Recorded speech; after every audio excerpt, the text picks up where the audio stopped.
કરવાના છે? જો પોલીસ કચ્છમાં રહી શકતી હોય, પોતાના બાળકોને અહીંયા ભણાવી શકતી હોય, તો શિક્ષકોને ડોક્ટરોને કેમ ન રહી શકે અહીંયા આગળ? એટલે બહાનાબાજી છે.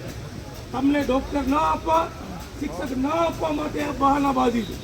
આ બધી બહાનાબાજીમાંથી નીકળવું પડશે. આ એક આંદોલનની શરૂઆત કરી છે. બાવાના આશીર્વાદ લીધા છે. આપણી વચ્ચે શીખ ભાઈઓ છે, ક્ષત્રિય સમાજના આગેવાનો છે, ઘણા બધા મને બીજા પણ દેખાય છે, અલગ અલગ સમાજના આગેવાનો. તમામ સમાજને વિનંતી છે કે કોઈ પણ સરકારી જે આપણે સગવડ મળવી જોઈએ નથી મળતી, એનામાં આંદોલન કરીએ ત્યારે જાતિ અને ધર્મને મહેરબાની કરી ન જોતા.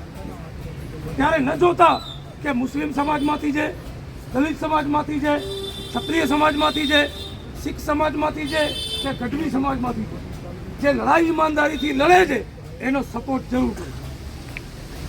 આપણે નેક્સ્ટ જે હોસ્પિટલ માટે આપણે કરશું એ ઘોડાવાળો ચક્રો છે ને, બંધ કરી નાખીએ ને યાર, જો આ મહિના દિવસમાં ના આવે તો કેમ તો છે?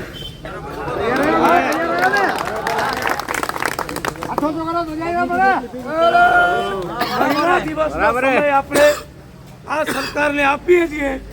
પહેલો કામ, મહિના દિવસમાં ડોક્ટર અહીંયા કને આવવા જોઈએ. 8 ડોક્ટરોની મહેકમ છે, 8 ડોક્ટરોનો. 2 તો આવે કે ના આવે?